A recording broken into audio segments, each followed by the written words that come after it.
Ladies and gentlemen, welcome back to another edition of Combat Corner, powered by Come On Now, the podcast. I am your host, Rudy Rodriguez Showman. Hit that like button, subscribe to the channel, ring that bell, follow us on all of our social media platforms. We greatly appreciate you. Folks, we got a banger of a fight card coming up this Friday night at the Hollywood Hard Rock Hotel and Casino tonight, 7 p.m. at Dare Nightclub at the Hard Rock. We got the weigh-in, followed by some interviews. It's going to be a blast. You're going to have fighters from everywhere coming in the building, not just the ones that are on the card, but it'll be a freaking show, and I cannot wait. The card starts at 7 o'clock at the Hard Rock on Friday night, December the 5th, and it's featuring the main event, Austin, no doubt, Trout against Luis Baboon Palomino. This is number two. They met previously at 165, and Trout got the decision, taking the strap from Palomino. This fight is in the 155 weight class, where they are in the semifinals of the lightweight tournament, and the winner will take on Franco Tanaglia sometime next year to fight for the lightweight strap. Baboon wants his get back. Austin Trout wants to make it 2-0. He wants to dominate. He wants to show that he is the alpha dog at 155. Baboon. Oh yeah, Baboon has never lost at the weight class, people. So this is a big one. This is an absolute banger. You don't want to miss this fight card. Let's show you what's on tap for this night of crazy action. You got this fight. This is the main event, and this is a big one. But let me tell you something, man. You got Baboon undefeated at lightweight, taking on Trout, who's undefeated in the BKFC. Trout's a sizable favorite right now, full minus 400 to plus 270 on Baboon. Can Baboon turn the story, man? Can he go back and get that strap again? He's in his he's about 44 years old, something like that. He's getting older. He is in tremendous shape, and I cannot wait for this fight, ladies and gentlemen. And I'm telling you right now, this is a fight you're gonna want to see, whether it's in person at the Hard Rock. If you are in South Florida, get your tickets while they're available. There's not much left. You can reach out to some of the fighters via social, although they are doing weight cuts and weighing in tomorrow, so you might want to leave them alone. But hey, you never know. In the co-main event, we got Justin Joyboy Ibarrola against Royal Ryan Reber, 8-0 versus 7-1 for the bantamweight strap. Justin Ibarrola, this guy has had one hell of a last couple of weeks. His girlfriend, fiance, just had their first baby, literally last week, bro. This is nuts. This kid, I mean, shoot, he's coming in here. He told me today he's getting some great sleep. So it's working out perfectly for him. Reber, man, this is his second opportunity at a title. He did drop one to former champion Alberto Blas, but he is coming for his get back. These are two great fighters. This is going to be one great fight. I am so looking forward to this. Fight has been in the making for the last 6 months. They've been talking back and forth, and they're actually very, very friendly. There's no fake beef here. There's no real beef here. So not even like I try to get some stuff out of them when I did that face-off interview, and Justin got a little bit wordy, and it was kind of funny. And then he called Ryan Reber the barber, and then at the same time, well, Reber came back. Well, when you lose to a barber, it's going to be pretty embarrassing for you, my friend. So they have great respect for each other. I think they're both excellent fighters. This is going to be a fun ass fight, people. Last time we saw Leonardo Perdomo in September, he was the main event at the Hard Rock. Well, this time he's the feature fight. That's how crazy this fight card is, people.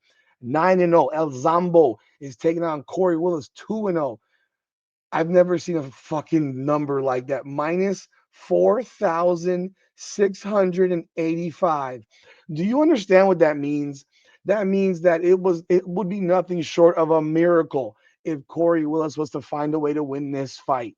He is a plus 999. I've never seen that number either. But minus 4,685. That means you got to bet 4,000 $685 to win $100.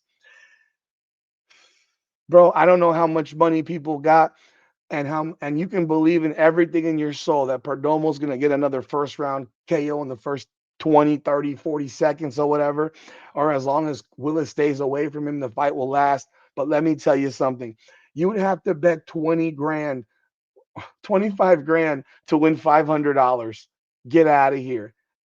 Do not touch this line. This can only be in a parlay. And even then, it'll kill your parlay because it's a waste of time. But holy Lord. And if Perdomo gets this W, as most of us probably expect he will, there's only one fight left, and it's Big Ben Rothwell for the title. So let's talk about the next one. Christine Vincent against Karina Dam. Vincent is 4-1. Her only loss was against the champ, Christine Faria. Dam is 0-0. Vincent is a serious favorite. She is a great fighter. I'm gonna call her a dog or a pit bull, but she's a pit bulless, and she's gonna come in there. Um, and I expect her to put on a show, people. But I'm looking forward to this one. I don't really know much about Karina Dam, but let's see if she makes us say God damn. So that is the fourth fight. We got the fifth fight on this fight card is Gogo Slavetsky. Last time we saw him was in Sturgis. He dropped the tough one to Julian Lane, who is now the champion at welterweight. He's fighting Jafar Fort Knox, 6-1 against 3-1, minus 435 plus 289. Gogo is back in his home into Hard Rock, and let's see what happens. It's going to be action packed for him. He is a training partner of El Zambo, so they kind of fight the same way. If you notice, they fight. Watch them fight. They're kind of similar in styles. Steven Tomahawk Townsend, Julio Perez Rodriguez, 5-4 and 3-1. Perez Rodriguez is got a minus 323, man. He's 6'4, he's tall. Townsend is a dog plus 226. He is a dog and an underdog in this fight. But man, Townsend's been coming on strong. He's a mid-40s guy and fighting his ass off, bro. I tell you what, last time we saw Rodriguez, he got knocked to sleep by Esteban Mohawk Rodriguez in 3 seconds. How does he recover from that type of fight situation? Townsend is chomping at the bit, man. He's getting closer and closer to a potential title shot. This is a big fight for him. He probably needs one more fight to get to a title shot. So if he gets a win here, maybe we see him going up for it, and maybe looking at a title shot. Maybe not the next one, gets one more fight and then potentially a title shot. So this is a big fight for both fighters.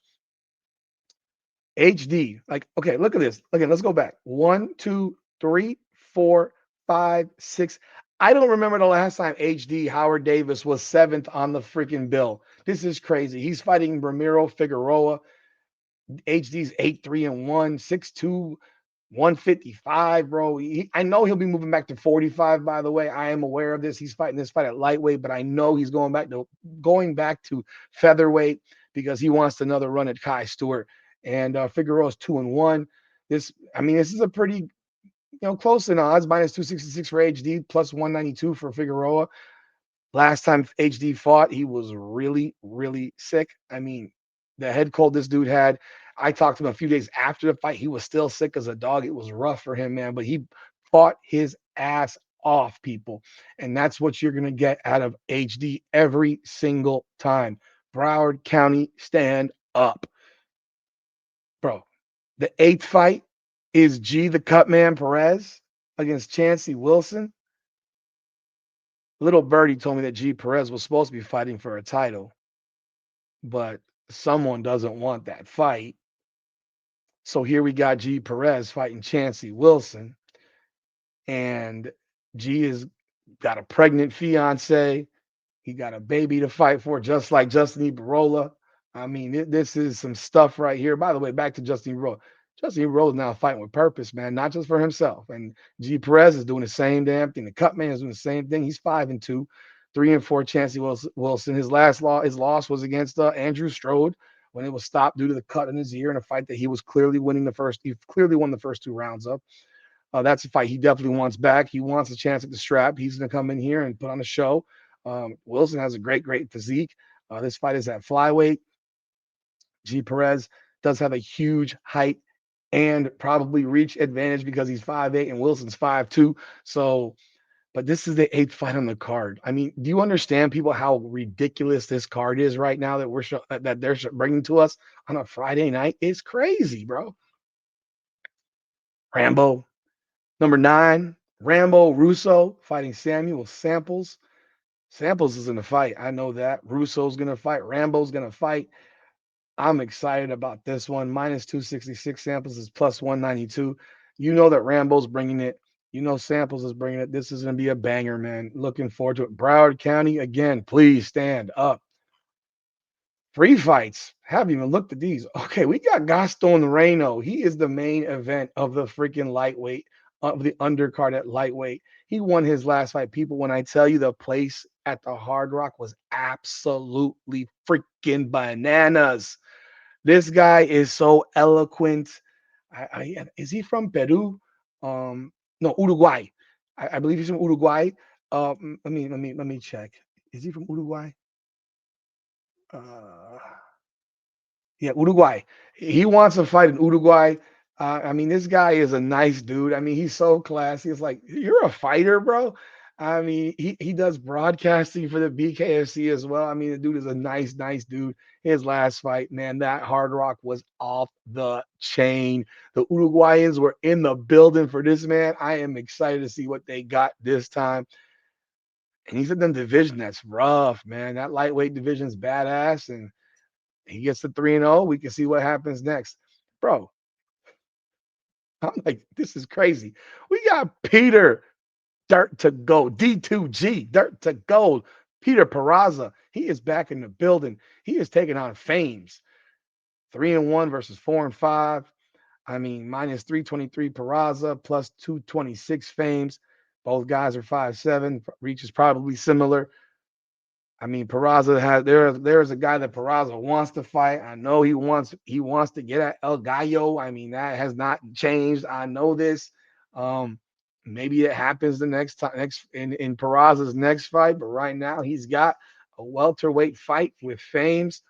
I don't know that he can get down to that 145 number, but I think they could probably end up meeting at a catchweight of at 55 in the lightweight division if it was to happen. But Peraza, man, he's on the come up, man. Glad he's got all his stuff in order, and I'm looking forward to seeing this man fight again. And the first fight of the night, man, is Ernesto Suarez and Angelo Colon. I mean, these are the only two guys that have no experience really in this entire fight card. That's what's so crazy. Look at this card, man.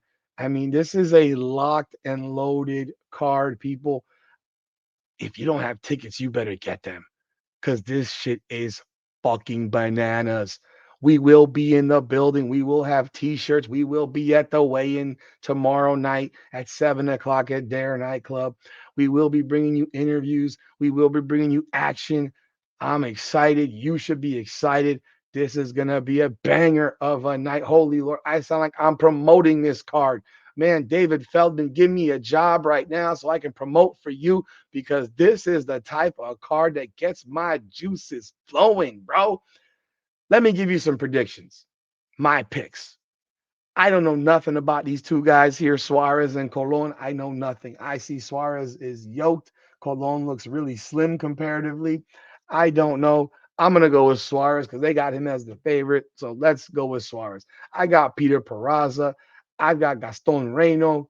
I've got Rambo Russo, G. Perez, HD, Tomahawk Townsell. I got Gogo Slavetsky. I got Vicence.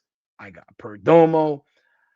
This one is going to be rough for me because I love both these. Like, these two guys are such good dudes. Ibarrola and Reber, they are such good dudes. I swear to God, they are great to interview. I mean, you ask a question, you'll get a 20-minute answer. That's how, I mean, they are a joy. They are a joy, man. When I tell you, there's certain guys that when I interview them, it's just fun, man. It's like, bro, this is fun. This is the type of shit that I like to do. Ask a question and let a man talk. Like, I've had interviews with a lot of guys. I mean, King Kai Stewart is absolutely hilarious. I mean, he is a microphone master. You got Lorenzo Hunt. If you haven't seen my interview with Hunt after the fight with Dyer, I interviewed him before the fight. I interviewed him the other day after the fight. It got posted up today. I'm telling you right now, Lorenzo Hunt is the king of the one-liners. Ain't no champ. I mean, my goodness, Gallo is a fun ass interview. Peraza was a fun interview. Baboon was a fun interview. HD's fun. Rambo, all these guys are fun. But these two dudes, shit. I remember asking Reber a question. He talked for 10 straight minutes. Are you serious? I was like, all right, man. Let him cook, man. I remember when I did the face off, I asked one thing, Ibarrola said something, and they just started going back and forth. I'm trying to control it, but it got to the point where they were actually starting to talk a little bit of shit. So it made it a little bit more interesting, not just the, I love you, you love me stuff. I'm going to tell you what, I don't know that I've ever seen Ibarrola knocked down. Maybe he has been. Maybe it was in an early fight that I hadn't seen of his. I don't know that I've ever seen him knocked down. I've seen Reber get dropped. I've seen Reber have a tough fight. I don't think Ibarrola's ever been in a tough fight. I'm being real. I don't think he's ever been in a tough fight. And I think it's imperative for Ryan Reber to make this a backyard brawl. This cannot be fought at distance. If this fight is fought at distance, Justin Ibarrola is going to win this fight going away. Reber has got to make this fight ugly. He's got to make it dirty. He's got to push the pace. He has got to be in the best shape of his life because he's got to go at Justin Ibarrola. Ibarrola is quick on his feet. He's more athletic than Reber. He's quicker than Reber. I mean, it's just my opinion from what I've seen. I think Reber probably hits harder. Um, he's a little bit taller, but at the end of the day, it's really going to be about how this fight plays out and the style that it's fought at. If it fights at distance, I think Ibarrola wins this fight, and I think he wins it easily. If it's fought inside, I think that favors Ryan Reber. It's hard, man, because I don't want to hurt anyone's feelings. I mean, that's not what I'm about. Um, I like Ibarrola in this fight. I do. I think he's the more athletic guy. I think he's the crisper guy personally. Um, I think he's got a new purpose that, I mean, you can't quantify that purpose. Now, one might say there could be a humongous distraction, but this is life. He's got the opportunity of a lifetime to to fight for a championship and win a championship belt and be the face of a division. He's trying to be the face of the organization. He's still very young in age. I think he's like 25, 26 years old. I could be wrong, Justin. So if you're older or younger, my bad. He's 27. Okay. He's 27. Reber's 37, 38 now. Um, Reber's last fight was against Matt Guyman. I thought Reber made that fight way too hard for himself. He kind of made it a slugfest, but I think in this fight, he has to make it that. Against Guyman, I thought he kind of I mean, Guyman's a dog, but I kind of think he let Guyman stick around unnecessarily. And in this fight, he has to be an absolute attack animal. He cannot get himself caught up against the ropes like he did versus Guyman.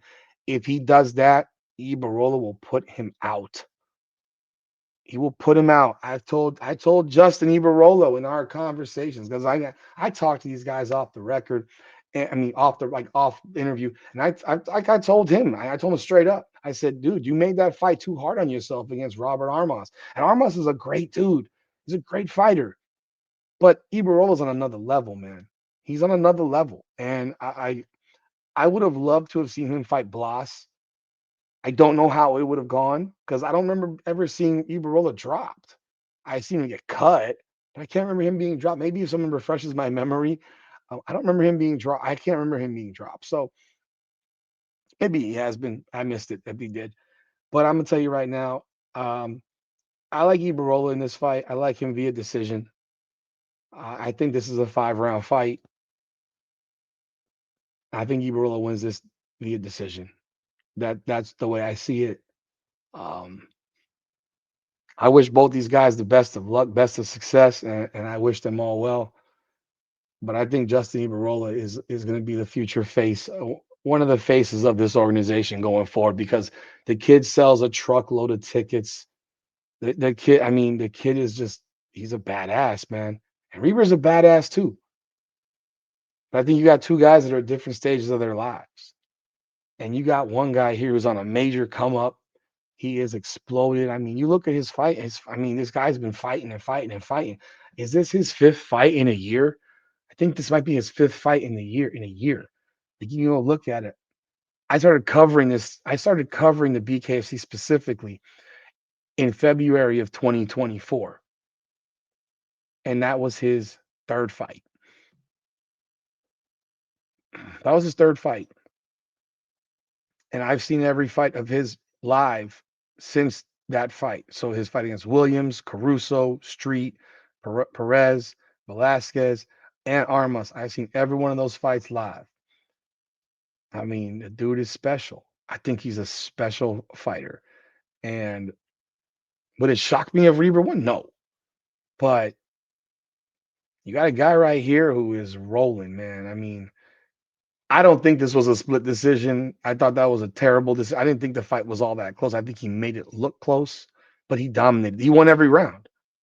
Like he won every round in terms of punch stats. He won every punch stat round, which is like, how do you lose rounds if you're winning every other stats on every round? Because he was moving away. And in BKFC, moving away can get you in trouble, and it did a little bit for him. And you look at it, you know, KO, decision, KO, decision. He's rolling, bro, and I think that this is gonna be his time to get that belt, man. That's just my opinion. Do I see this fight happening again? Yes, I do. This is not the first time these two guys are gonna fight, because I'm gonna be real. There's nobody else in the division right now who deserves or has earned a title shot. Nobody. The only person that might get a title shot would be something that comes from outside the UFC. I'm sorry, outside the BKFC, because realistically, these are the two guys. These are one and two, and they might. I can see. I told them. I said it could be a best of seven between y'all potentially, because until someone else establishes himself or they bring in somebody else from outside, which I would prefer they don't do, to be honest. These are the two best guys in the division. So I like Ibarrola via decision. You know, we'll see what happens. Main event: Austin Trout and Palomino. This is an interesting one, man. I'm gonna be real. This is real interesting actually, because Palomino fought Trout at 65. There was a massive difference in boxing skills. Like it's there was a massive difference. And I mean realistically, Baboon got pieced up in that fight. That I was at that fight, he got absolutely pieced. And the fight wasn't close. It was actually kind of boring. And I think if you have another boring, and you know how hard it is to have a boring BKFC fight? Incredibly boring. I mean, it's incredibly hard. That fight was boring. If the fight is boring, Trout's going to win, and he's going to win easily, because that means Trout is fighting at distance and he's boxing. That's what it means. It means he is boxing the shit out of Baboon Palomino. Let me put myself in the full screen because I've shared enough. If this fight is fought at distance, Trout's going to be piecing him up with a jab. Like the last fight Trout had was against Carlos Trinidad Snake over in Dubai, and he got cracked in the first round and dropped. And after he got cracked, he turned full boxer. He turned full boxer. I mean, Trinidad Snake could barely get near him. He circled that ring the whole night on a bicycle, jab, jab, jab, jab, jab. That was the fight. It was nothing spectacular. It was boring. But you know what? Austin Trout making a fight boring means he's winning. And I mean, the fact that that fight actually went to a sixth round with him and Trinidad Snake was shocking. I thought he won the fight clearly in five, because Trinidad Snake just stopped throwing. It was almost like he was the snake charmer, because Trinidad Snake, I mean, it was like Trout became the snake charmer, that where Trinidad was just Snake was just like, because it's like he just stopped throwing punches, you know? So I think really this is, again, this is a style fight. Who imposes their style?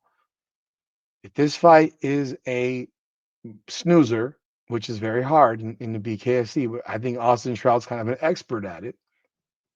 He's gonna win. He'll win easily. Palomino has to be a pit bull.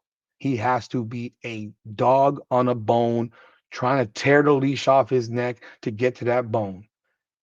And he needs to be aggressive. He needs to fight him the way he fought HD in their fight. That was a great fight. He needs to be trying. He needs to make this a physical, push around, dirty dog type of fight.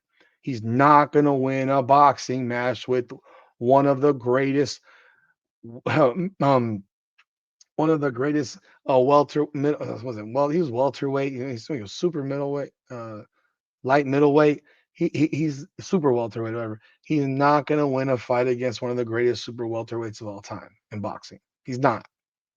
He has to make this dirty, nasty, dirty boxing, Mike Perry style.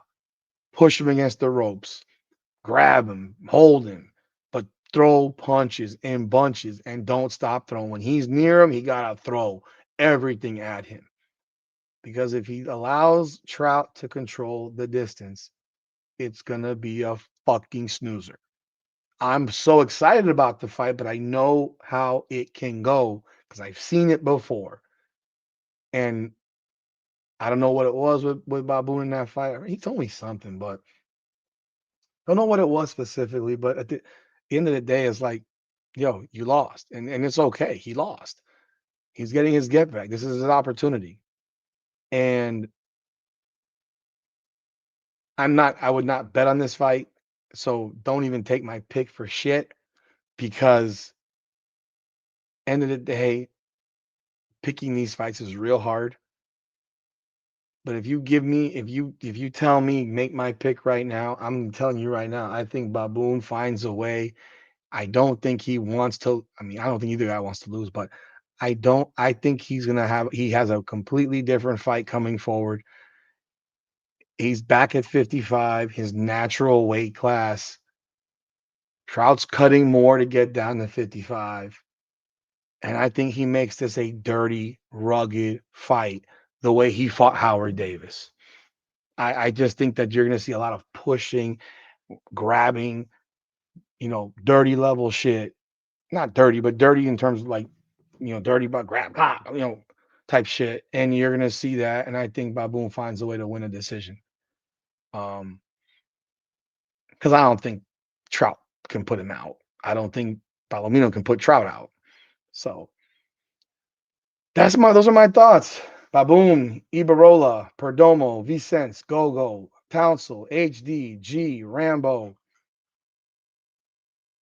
Reno, Peraza, and Suarez, bro. Those are my picks. Y'all let me know y'all thoughts in the comments. Y'all make sure you check out this fight card. I am stoked for this bad boy. Again, we'll be there. I'll have t-shirts in hand. If you come by, I'll have t-shirts and lanyards. So love to get you a t-shirt. I only have limited amounts, so appreciate y'all continued support of this channel. Hit that like button and subscribe.